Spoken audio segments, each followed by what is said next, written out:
Do not attempt to adjust your dial. Ba-da-bum-bum-bum. It's your boy Big Vern. This is App Stupid, the fastest growing sports and entertainment show on these YouTube streets. You're welcome. Holla at us. Boy Big Vern, top of the hour. You know what it is. It's a great Friday here in the Midwest. It's going to be about 80 degrees. So if you got to get your pets out, get them out early and get them back inside where it's nice and cool at. Also, when the sun goes down, treat yourself to a nice walk around your neighborhood. Get out, see some things, and get off these internet streets. Our last segment, we talked about the Lakers. They choke against the Bulls at home. And Josh Giddey, he would not be denied. That dude looked unstoppable against them, which prompted us to ask the question, do the Bulls just have the Lakers number?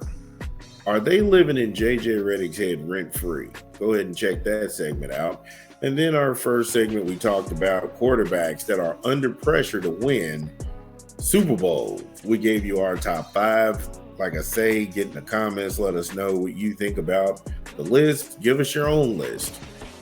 So, from the National Basketball Association, we pivot and we talk to March Madness. Now, Texas Tech and Arkansas last night.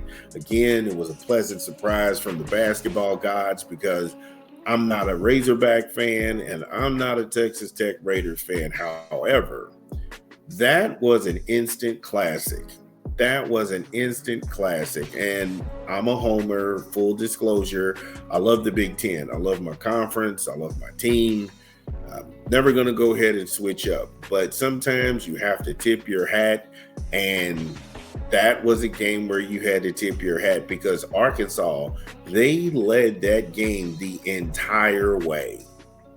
Seemed like every time Texas Tech was climbing in the mix, Arkansas would come up with an answer. DJ Wagner, for his time at Kentucky, a lot of people were, DJ Wagner needs to come back. He did. He came back, and look at the player that he developed into.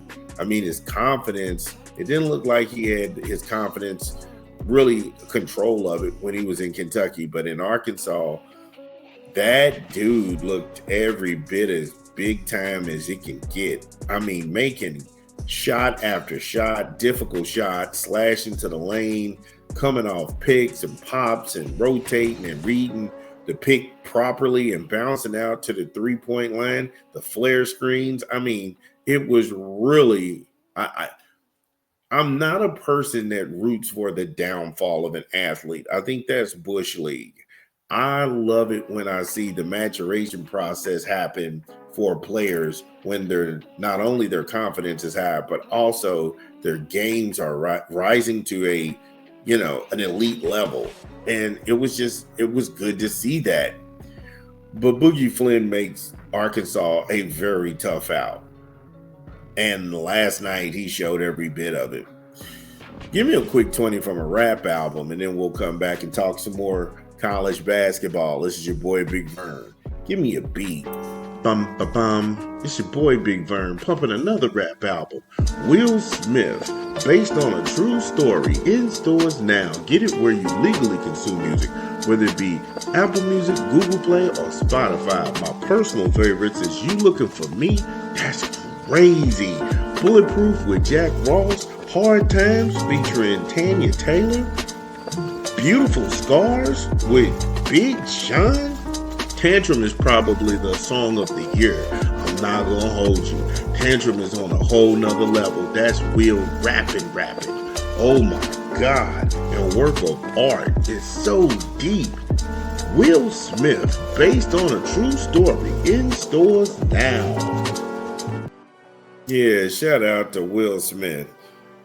Based on a true story is cold, bro. I ain't gonna hold you. I didn't expect anything out of that album. My God. All right. So when we get back on the content here on the other side before we went to the rap break, you look at Arkansas, and I know Coach Cal has got to be pulling his hair out with those 9 turnovers. It was almost like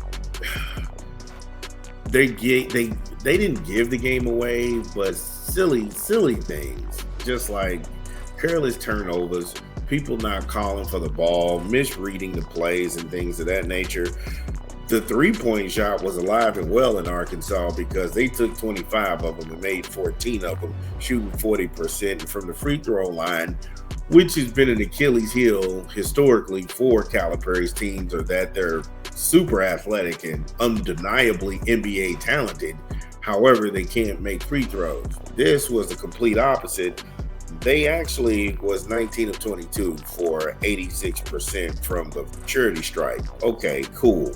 What's not cool is rebounding, blocking out and rebounding. That's a lost art. And it wasn't lost on Texas Tech because they had 52 rebounds total.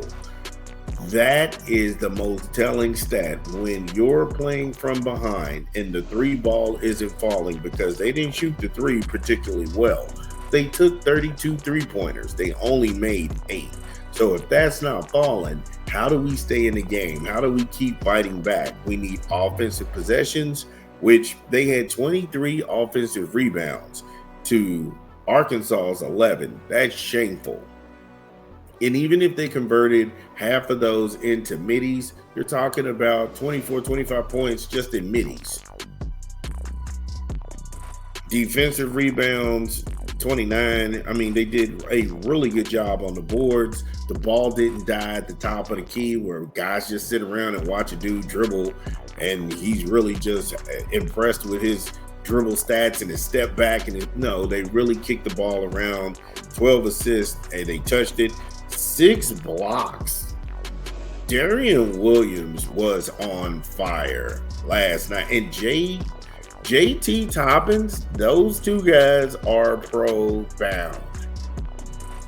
They're pro-bound. Christian Anderson, the McDonald All-American, had 22 points.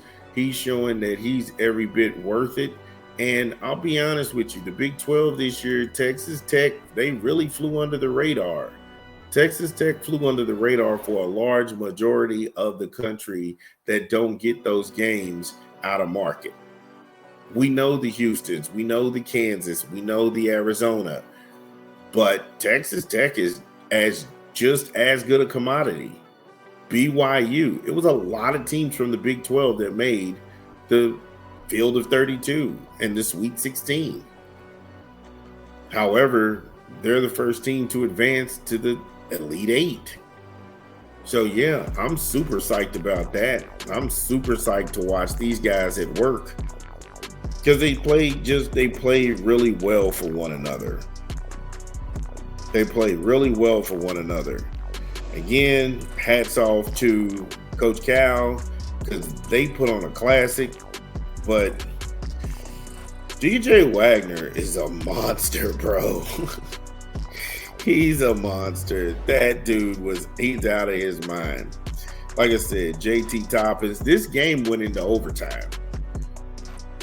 Texas fought right back, clawed it up, tied it up. They go into overtime. DJ Wagner has one last look at it, and it comes off the side of the rim hard. I was like, wow.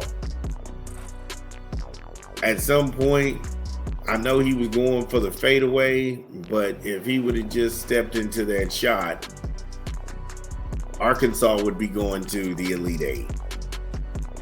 That's how competitive last night was. Again, not to take anything away from JT Toppin. He had 20 points.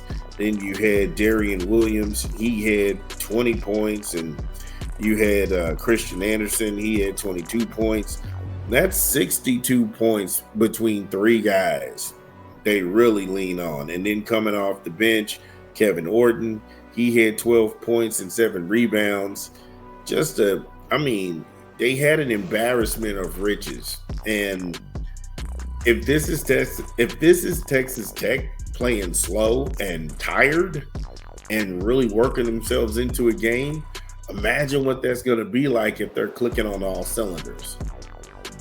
Again, what a great game. And we were all blessed for it. If you're a Texas Tech fan, Red Raider fan, get in the comments. This is your boy Big Vern. Again, if you are listening to this pod, get in the comments. Let us know that we get it right. What did we leave out?